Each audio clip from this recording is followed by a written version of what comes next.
Good afternoon. Welcome back to another installation in our series, Careers in Public Service. I am Tina Gaddy, and I am the Assistant Director for Undergraduate Professional Development in the School of Foreign Service. My colleague Beth Schill, who usually does these series with me, is out this week doing some professional development on her own, so yay for her. So you'll just have me, but please feel free to ask any questions. At the end, I'll put up my email address along with Beth so that you can reach out to either of us if you have questions or want to schedule your individual coaching sessions and things like that through Handshake. So this week we are talking about Embassy Row and what it's like to work at an embassy and how do you get opportunities to intern or work for a foreign embassy. We are going to focus solely on foreign embassies, so not a US embassy in another country or working sort of with the State Department. That's a different sort of ball of wax, if you will, just sort of State Department opportunities are sort of different. So this is a unique opportunity for especially our international students who are looking for work in the US and they're running into some challenges as it relates to visas and sponsorship and all of that. While there are some opportunities, even with an embassy where sponsorship could be required, you aren't, it may not be as much of a rigorous process as it is with other organizations in the US. So this is why embassies can also be attractive. One, you may want to look at it, and this again is for international students, looking at the embassy for the country from which you came, or even a sort of a third country option, if you will. There are also opportunities for US citizens to work at foreign embassies as well. So I will start with some of the pretty much the basics. I'm going to share my screen for a second. So I can do that. Just to kind of show you a map. And some of this will probably be like stuff you know. And so I apologize in advance if I'm sort of preaching to the choir. You guys are super, super smart, so you know a lot of things. But this is a sort of a map of all the different foreign embassies that have embassies in the US. There are only a handful of countries who do not, and that includes like North Korea, Syria, Iran, and one other one I can't think of right now. And then there are some smaller countries that may not have a US embassy or an embassy based in the US, but they have a mission or a consulate at the UN in New York. So we sort of consider that in this bubble. There are 177 or 178 foreign embassies in DC, and there are about 700 or a little over 700 consulates, missions, delegations throughout the country for foreign countries. Those delegates, missions, and other sort of in consulates are usually smaller. They are placed in maybe a major metropolitan city, but not the capital, whereas an embassy would be in DC or even a state's capital. A lot of the work that they do is to service the citizens of their country who are based here in the US for different things like visas, other sort of forms of diplomacy, but they also do a lot of research. They work with a lot of think tanks. They are involved in policy, both in what's happening on the Hill in terms of foreign relations, as well as other policies in their home countries. So there is a lot of work that can be done. I know I've talked to some students who have thought about embassy work, and what they feel like they're usually getting is more administrative work, which is okay, because we're going to talk about that too, and why that can be a really good gateway. But there are a ton of opportunities that fully just sort of focus on policy research, somewhat similar to what you would do at a think tank. And so I want you to kind of keep that in mind when you're thinking about employment opportunities. You don't have to come in and sort of be an elected official within a foreign government or even within the US government, because that would be weird. But you would have to just sort of have a really good perspective on international relations, which you all do. Language skills obviously are very helpful, which you all have, and they're in sort of an understanding of how to do really comprehensive research and writing and policy, sort of wanting to get involved in policy making. So I'm going to stop sharing that for a second. Okay. Before I sort of move on a bit, does anyone have any questions that you can throw out? Or I don't want to, because I'm kind of like navigating the wheels, I don't want to miss anyone. I'll wait a couple seconds for that. Okay. Okay, seeing none for now, we'll move on. One quick point that I do want to make for those of you who may have an interest in working for the US federal government where you will need a security clearance, this may not be the path for you. There is, let's see how the best way I can put this. Could you work for a foreign embassy and still work, say, at FBI or CIA or state? Sure. Would it make your clearance process exponentially harder? Absolutely. So one of the sort of a tip that our recruiter from CIA always says is don't go to an embassy party, stay away from the embassies, mainly for a number of reasons, but there are obviously, in regards to your US clearance, there could be conflicts of interest, there could be loyalty sort of questions and issues. And in terms of who we communicate with, same thing when you go through any clearance process, you'll have to demonstrate who your, not just where your allegiances lie, but who your foreign contacts are, what kinds of things you talk about and work on. And some of the things that you would work on within an embassy, especially policy related things, diplomacy related things for foreign government, could be a conflict if you are interested in any role now or in the future where you may need a top secret clearance. So bearing that in mind, I still want you to learn more about sort of embassies and how they work and how you can get involved. But again, if you are thinking about maybe I want to do CIA, maybe I want to do state, you may not want to work for an embassy or go to an embassy party or discussion group or anything like that. So that said, there are, I've mentioned 177 or 178 embassies based in in DC, rather not just in the US, in DC. And the vast majority of them are all on Massachusetts Avenue, which we call Embassy Row. There are other ones that are on like International Drive and other sort of sprinklings throughout, but the ones on Embassy Row, and we also have like the German embassy like down the street from school, which is really convenient too. But that vast majority of them we do have some relationships with them. We obviously have professors who work there or do business with them, and we do a lot with the university. So when you're thinking about what kinds of work I can do or what kinds of internships I can have with them, a lot of it is networking. However, on many of their websites, and I urge you all to, if you have an interest in a specific embassy or a country and you're sort of keeping your options open, go to their websites. They're chock full of information on the different programs that they are doing, the different kinds of work and publications that they're putting out that you can learn more about. But they also have on many of their sites, not all, some are not as organized as they could be, but on many of their websites, they have job postings and they have internship postings. So I'm going to share a couple with you right now. And I also want later, if there's one that I didn't feature, please feel free to sort of mention it and we can go over that. Give me 1 second. I just want to get to the right screen. So one that I want to share is the French embassy. Share that screen here. And one thing that I like about the French embassy and sort of how they've highlighted their career opportunities is one, they've actually highlighted very clearly their career opportunities. It doesn't take a lot of digging around on the pages. So this is sort of the front page of the embassy's website, and most of their websites will look like that if this works. All right, my internet to get together. So obviously for all of you guys, if you have all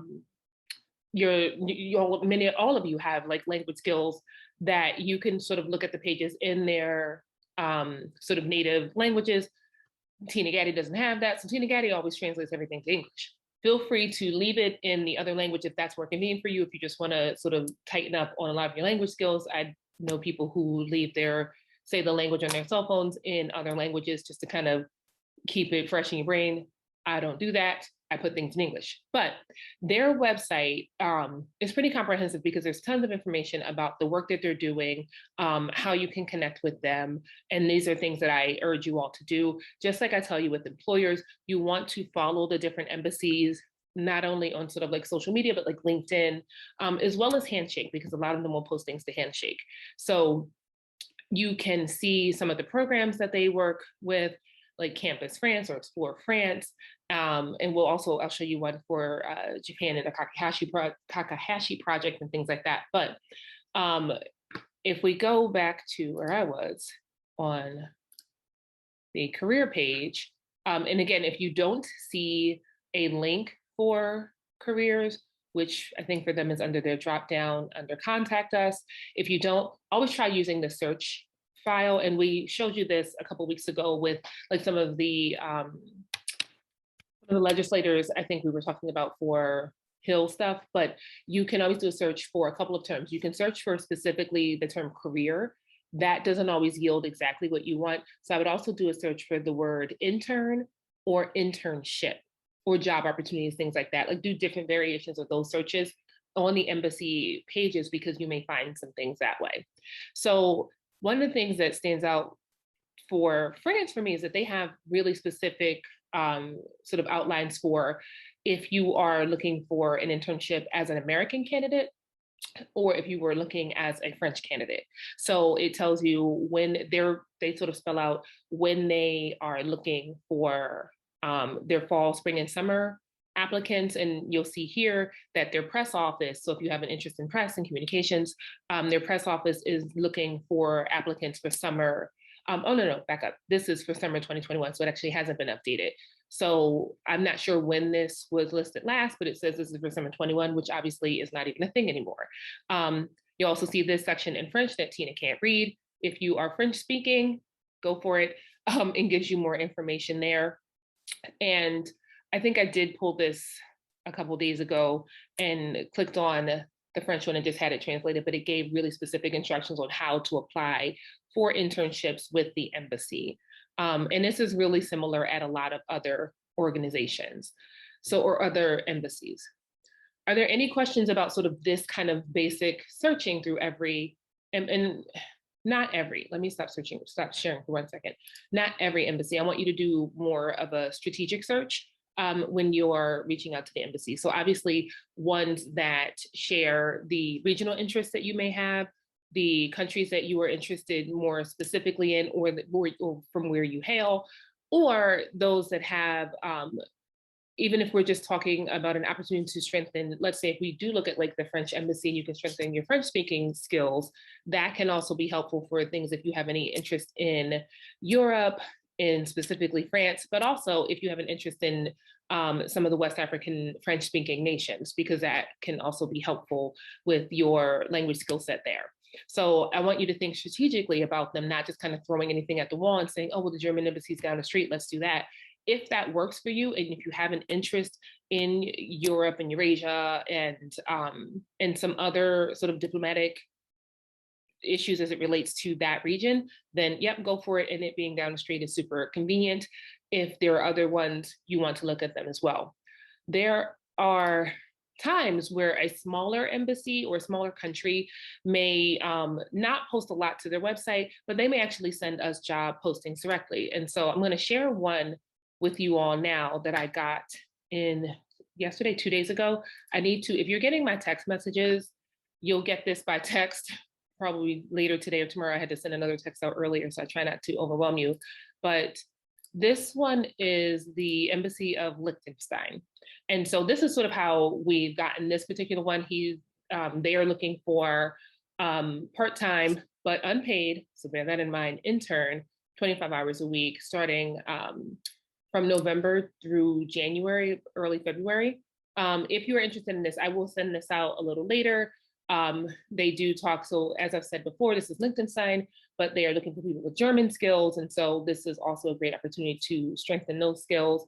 It does have a lot of a research component to it. So again, if we're thinking, I would sort of think of how you would work at a think tank or similar organizations, that's the same kind of work you'll be doing. And you want to think about ways that once you get there, and just like we do with any internship, how can we pivot this opportunity into something more long-term? How can we make really good connections with the, excuse me, not just the ambassador, but the other people who are the chief of staff and other people working on that team who may move around a lot. And so much like we do when we are researching on LinkedIn, all of the people who work in an organization, you would want to do the same kind of connection so that you can pivot this opportunity into something more long-term, as well as gathering people for your network that you can use later in life. Okay, so I'm going to pause this here. Again, if anybody has a specific interest in the Embassy of Liechtenstein, I'm putting that out by text tomorrow, but I can also send it to you guys today if you're interested in that. So I'm going to pause again for any questions, or if you all want to share, because I'm also going to share the work on the Japanese embassy and some of the other things, projects that they do that you can get involved in. But I do want to pause for not only questions, but before I start calling on all of you to highlight the embassies where you may have an interest. So I'm going to get a sip of water while I pause for questions.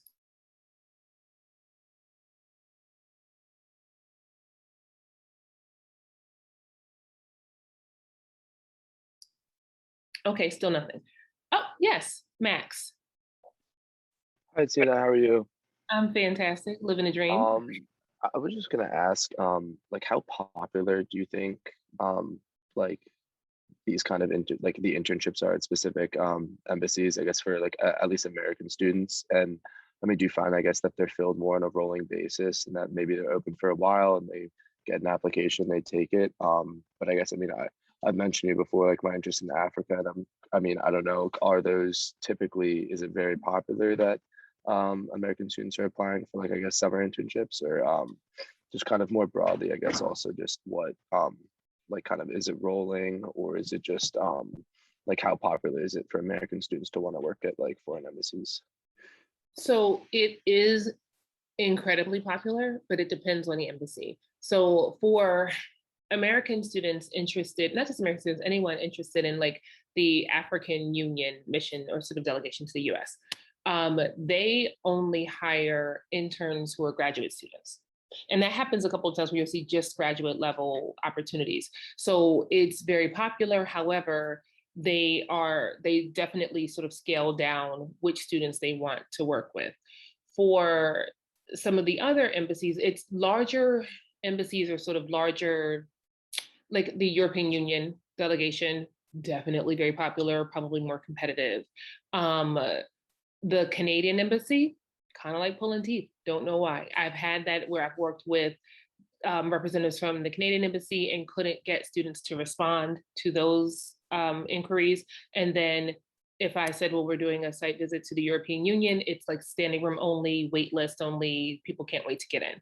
So I think it depends on where the embassy is. It also depends on different policies. If it's one where the US is having more of, there's a lot more diplomacy sort of going on. So think like China, Russia, sort of things along that realm, that'll definitely be more popular, and a lot more US students would be interested in it. And there are some opportunities. And then areas where, if we're talking like a small Caribbean nation, probably not, it's probably definitely more local talent you'll find there. So it really just depends on the embassy. However, most of them have opportunities for US students to apply for opportunities with internship and full-time. So my suggestion is, if you have an interest, go ahead and apply. With the exception of the African Union, there are other ways to sort of get involved with them outside of just applying, because for internships, they explicitly spell out that they want graduate level students. They had one posting once that said last year, or it didn't say seniors, and that's also tricky too, is how some countries word their sort of definition of what a senior is, or what like a last, I think it was like, I think they said last year of school, which for most of us would mean your senior year of college going into graduate school. And I think they meant like second year grad students when I sort of dug a little deeper. So to answer your question shorter, it's just, it can be, so there are opportunities. It can be very popular if you're to make yourself probably more competitive if you look at some of the smaller embassies and countries, but to give yourself the best opportunity to get a lot of experience that's transferable,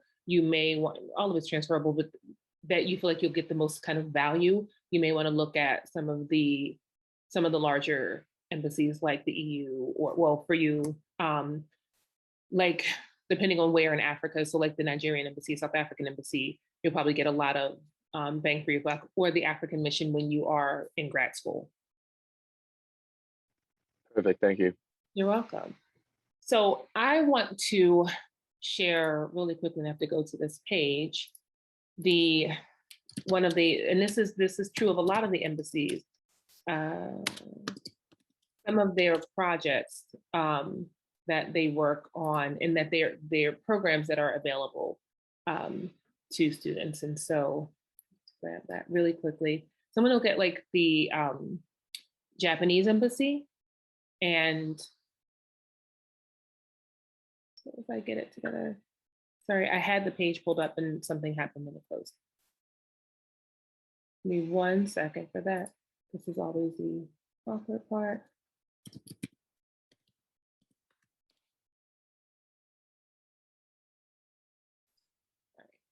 So this is the Japanese embassy's page, but on their specific page on the Kakahashi project and similar programs like this. So this one I wanted to highlight because it's this really pre-COVID, really fantastic opportunities where they basically did like a sort of an American exchange program, taking American citizens to Japan, fully funded by the Japanese government, for, I believe, a week to learn about different aspects of Japanese government.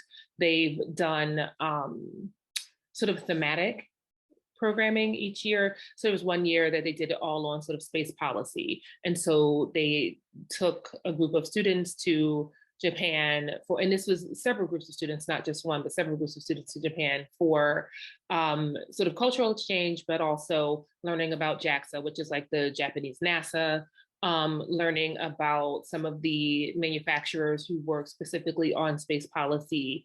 And that was like sort of one year. Another year, it was all about corporations and how to sort of work within different corporations who are based in Japan. And so every year they would do these different thematic things.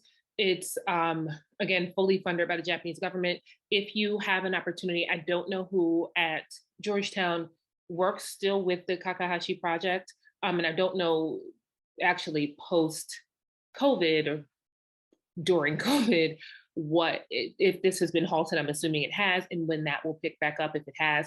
But I would suggest sort of looking into programs like this, because this is a great opportunity to go in country and get some experience, and then also make connections within a lot of sort of policy-based opportunities in the Japanese government. And this is something that is coming that you can sort of learn about through the embassy and some of the work you do there. So they have a few other projects similar to this that you can look into. And this is Japan. I would say the same thing for the EU. The same thing I showed you the project for France. It was a campus project, I believe it was called. So you can look into those opportunities as well. And that will give you another layer of, instead of just doing more administrative work within an embassy, this is a way to get involved with an embassy, working on this, or taking advantage of this type of project, getting some great experience and things that are fantastic resume builders, but also great networks that you could build while you're in these sort of short-term projects. Really great. This is usually held over like spring break or around spring break. So it's a good time, instead of doing even like an alternative spring break, this is a good way to do this sort of short-term, almost like a short-term study abroad, if you will. So has anybody done anything similar to this kind of like Kakahashi project or things like that, like cultural exchange programs with other countries? And don't make me start calling you out, because I will.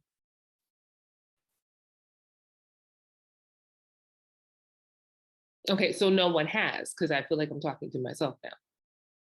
Yes, no. No, I've never done something like that. Thank you. Thank you for responding, because I'm recording to myself. Okay, so Okay, and you did a study abroad in China. No, it does in a sense that it's different, but it does. But I think a lot of that, depending on what you did when you're in study abroad, and it's the same thing with any embassy opportunity or these sort of project-based opportunities, what you do while you're there, if you make the absolute most of it, that will be the experience that you want to get from that. We don't want to go and work within an embassy and then, or even if you go to some of the different embassy functions. So one of the things that I work on, and I've mentioned this, if you've ever met with me before, you've probably heard this, but I sit on a board of directors for Young Professionals in Foreign Policy. And they have a series of like discussion groups and sort of regional focuses that work a lot with different embassies in DC. And part of that experience is getting to meet people from other countries and making these connections.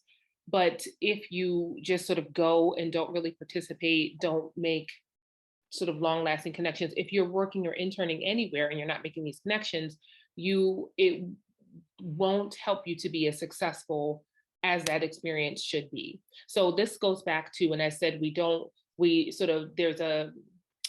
I think that we frown upon just administrative jobs. So a lot of embassies, you'll see that they're hiring for administrators, like administrative assistants. There is a posting, and I'll share my screen yet again, with the Embassy of Brazil. So the Brazilian embassy will have postings that seem not like what you guys would be interested in. So like a driver, I do not recommend that you go and get a job as a driver unless you just need to make extra money, because that is less of an opportunity to network. But they did have an announcement, and this one I think they have all been filled, but they had announcements for 2 administrative assistants. The administrative assistant positions, and I'll put this really quickly, hopefully you all can still see that. Can I get a thumbs up if you can see this announcement? You can? Okay, great, thanks. And so this was their announcement back in February, excuse me, August, not February, for the hiring that they were doing recently, which were 2 administrative assistants and a driver. Not paying a ton of money, what, $3,000, I believe, a month, which I guess if you guys are college students, that seems like a lot more at the moment, but it's also DC, so it still doesn't. And we see that the requirement obviously is only requiring like high school. So all of you would be eligible for that, and it's basic sort of administrative tasks. However, these kinds of roles are great entry points for work that you can do within an embassy. One, you're often going to be the first line of defense for anyone contacting the office, and this is coordinating things with higher level people or high level stakeholders. This is working with and having to communicate with multiple different offices around the globe. So policies, having to sort of help to write and draft things. This is a great way to sort of get started. And it's really similar in a lot of ways to being an aide for a representative on the Hill. Really similar type of work. You're answering the phones, you are talking to their constituents, you are communicating with other stakeholders, doing some of the just more administrative tasks. But we all know that those kinds of roles can lead to more opportunities within government, just like these kinds of roles can also lead to more opportunities within an embassy or within a foreign government. So, or even outside of that, sort of taking that role and then putting it with an international organization like we talked about last week, or within other sort of local government, again, where you don't need a top secret security clearance. And this is a great segue for that. So if you see administrative types of roles, don't shy away from them. They are difficult because usually they want someone who is able to work full time, which is hard for you to do while you're still a student. But if you're able to start something in the summer and then have more of a flexible schedule, that could be a great way to start to do this kind of work that could lead to other opportunities, and we can make the most of that. So what I want to do now, and I'm going to stop sharing for a second, are there any specific embassies that you all, or countries or regions that you all have an interest that we didn't sort of talk about? Thomas? Yes, I'm studying Italian, so that kind of limits me to, Italy or maybe Switzerland. So I was wondering if maybe you knew anything about the Italian embassy. So Italian embassy, off the top of my head, no, we can take a little field trip there. But I do know that for Switzerland, there are a couple of not issues. Trying to put it this way. There are definitely opportunities there that you, as a U.S. citizen, can get. It's also a great opportunity because of the work they do with the UN, with other sort of international organizations. That's a really great kind of entry point to segue into a lot of those roles as well. But let's take a field trip to the Italian embassy. And this is the kind of search that I want all of you to do. What I literally do is, because everybody's website is different, is I type in Italian Embassy DC. I always want to say DC because we don't want to get a consulate in other places. We also don't want to get no, you can, but if you're getting consulate based and at the UN in New York, that will be a bit harder for you to navigate because, why are you opening? Okay. So I'm trying to open page to navigate unless you're planning to be in New York. Which again, if you're looking at a summer opportunity, then lovely. If you're not, that can be a little hard. So again, this is where I say, I don't speak Italian. Thomas, this may look fantastic for you. It is not for me. So I'm gonna go over in the corner and switch it to English because that makes my life much easier. The challenge is though, sometimes when you click on the pages, it goes back to Italian or to the other language and there isn't that translator. I also use the Google Translate option too, which usually only works on the front page, but this is helpful because it allows me to look through things. So again, we want to look at the kinds of work they do. And again, just like the US based or the US embassies in other countries, where if you were visiting another country, your embassy could help you with like passport issues, visa issues, things like that. It's similar to what they do for their citizens here. But we'll look at some of the different programs that they have, digital diplomacy, which again is, they left it in English, lovely. And looking into other ways that you can get involved with the embassy. But one really easy thing that I said we do, we look under contact us, and if I don't see something for careers or something at the bottom of the page like we do, so I'm scrolling really fast, hopefully you don't get seasick, I don't see a link for careers, either there or at about, or contact us or about us. So then I do a search for career, and sometimes it doesn't always yield what we want. But again, so this is planning your career in the US. That's not exactly what we're looking for. Then I do a search for internship. And you're gonna need to help me because this first one, I have no idea what they're saying. And it looks like still not, or I'm not seeing the ones that I'm looking for. But then I see something called job vacancy. And this looks like this is an old one. So, but that's the vacancy notice for that old one. Sorry, let me go back. But then I know that they put them out through their press releases. So I'll want to, this is an organization or an embassy where I would then go to LinkedIn and to Handshake and follow them because they would put out some of their job postings as a press release or as a news release. And so that's how we'll sort of do the searching. The other thing that we can do, and this is going back to the networking piece, is a lot of times you are able to just contact the embassies directly. Now, the Italian embassy may be slightly different than some of the other embassies, but not always. A lot of them are really open to helping students too, is doing some outreach and networking through LinkedIn, through Hoya Gateway, and through Handshake as well, if things are posted there, to speak directly with either an assistant or a chief of staff, not obviously with an ambassador, or not directly with an ambassador, to introduce yourself, learn more, and then go to some of their events so that you can make that connection to look for other opportunities. If we don't see, try intern, we do internship and intern. And if we aren't seeing specific listings, which I don't think I am, again, I don't know what this says. And I'm waiting for it to tell me it. I can't put things in English. Yeah, that's not helpful. Okay, so If they're putting out through press release, so this one's a little tougher, and you may run into this with some of the embassies that you all look for. You want to then reach out to the people who are working there.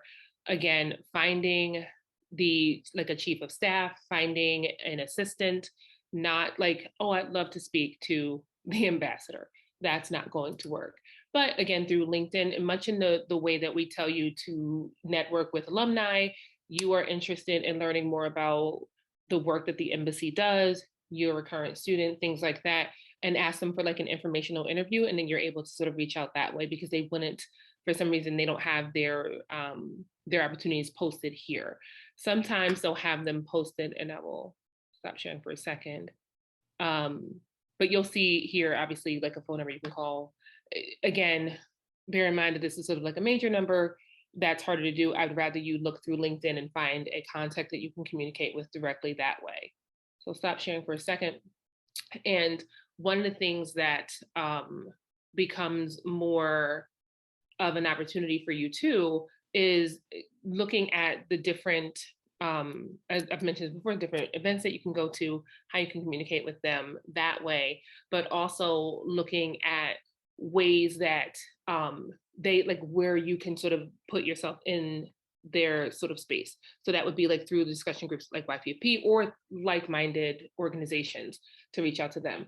Larger embassies like that may not have them. They also, that was the other point too, is you could look on the Italian embassy's main website, like not just their delegation to the US, but the main one sort of based in Italy, and sort of how they, similar to like sort of the main State Department, and they may have job postings there that list a location. So it's the same thing for like the EU. They will have job postings on their main EU site, which I think I had open at one point, on the main EU site, not the delegation to the US or delegation of the European Union to the US. The main EU site will have a drop down of these are the different countries and these are the different vacancies that we have, not just based in the US. Actually, I think all the ones that are listed are based everywhere but in the US. And so that might be an option for you too. It's not always going to be easy. You are going to have to do some digging, which is always the hard part, because each country is its own small business. I think Beth has mentioned that before, like with like each sort of senator is their own small business. Same thing here. Each country is like a running small business for their, each embassy is, I should say. So they'll do some digging. I was hoping that would be a better example, but of course you threw me for a loop, but that's okay. Sometimes the countries have it all right there, like France has all of theirs sort of spelled out, and sometimes you got to do a little digging.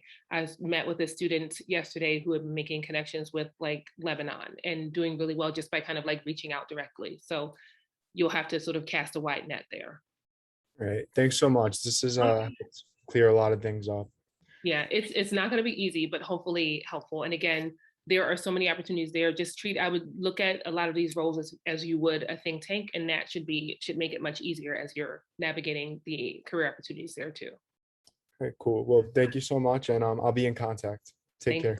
All right. Were there other, and I think someone is in the chat. Oh, somebody had another meeting. Okay. So I know we dropped down. Paul, hello. So are there any specific embassies where you have an interest or country? Moldova.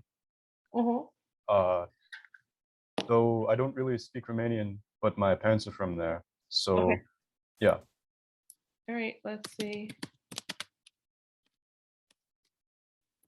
So same kind of search, and I don't know if it'll show my search as I'm searching it, but let's look at Moldova and see what we have here. Okay, so literally Moldova Embassy, DC. Again, I always put DC so that we get the main embassy and not a consulate, which is fine, but we want the main embassy. And we will look again at their page is somewhat in Romanian, and so that makes it a bit harder, but we'll go to contacts, and announcements I think will also be helpful too. So nope, just major contact. This is one where you may actually be able to just reach out to people as well.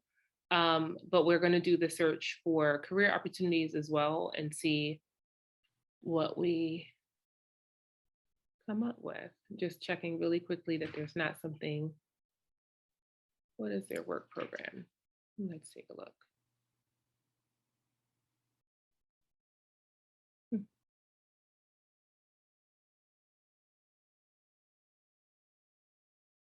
Okay, I don't know what that is. So it looks like it's this could be more of their how they assist their citizens who are needing work visas here. So that's not exactly what we're looking for, but we will do the same.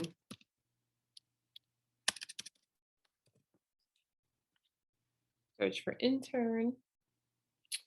And you said you don't speak Romanian, so it's in English, but but the search results are not.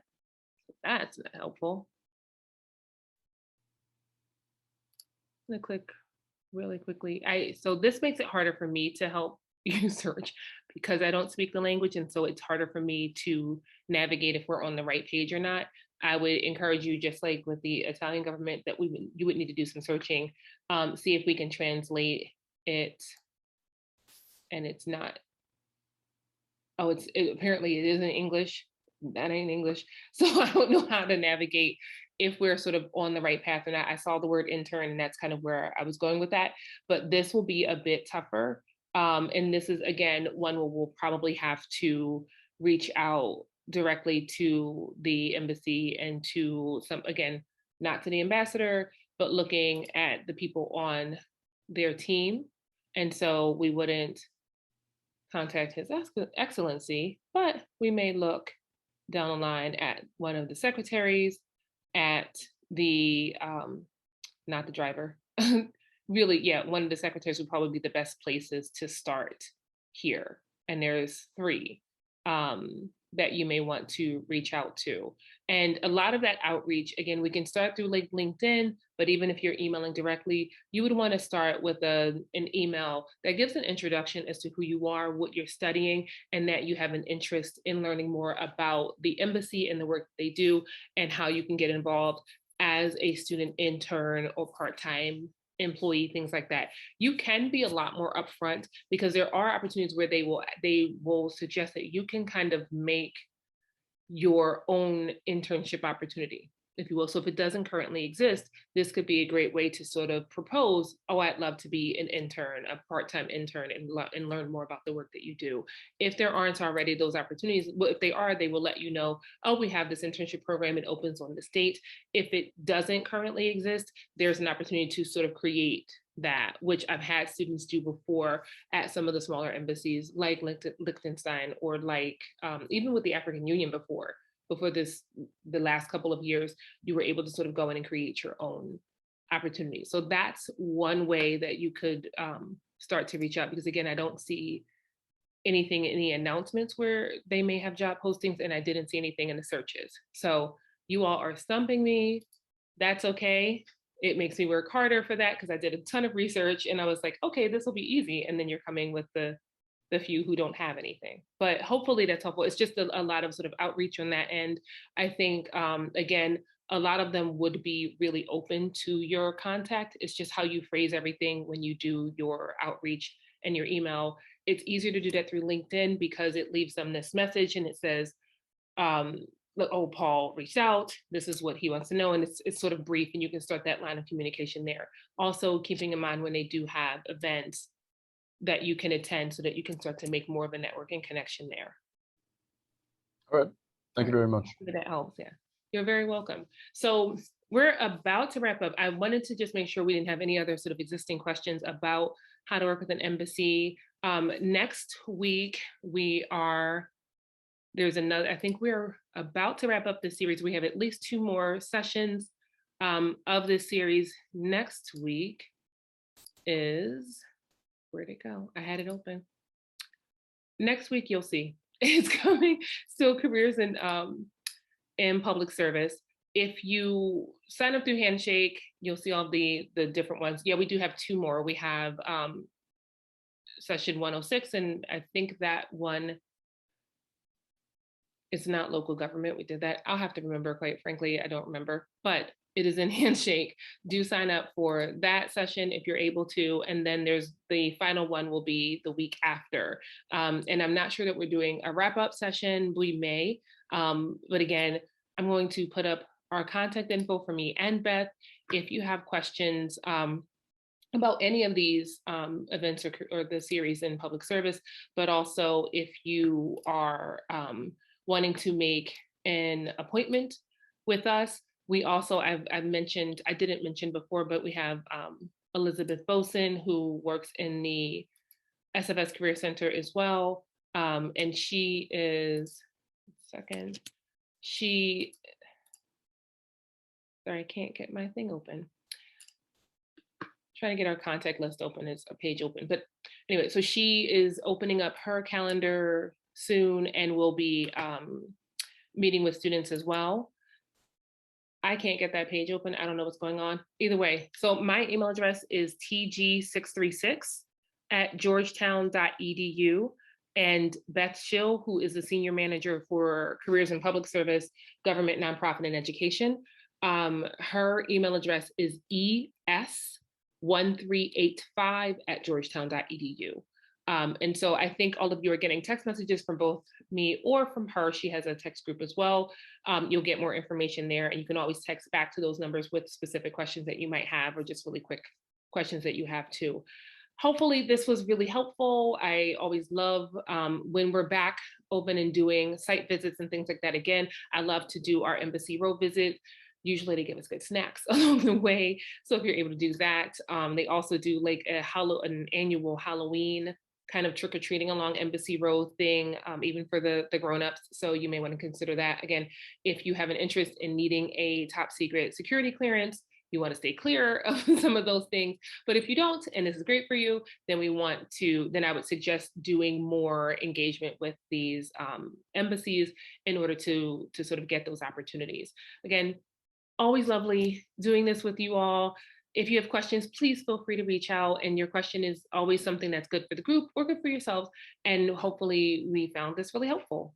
Thank you so much. Have a lovely Wednesday, and I will see you all next week for the next session. Good night.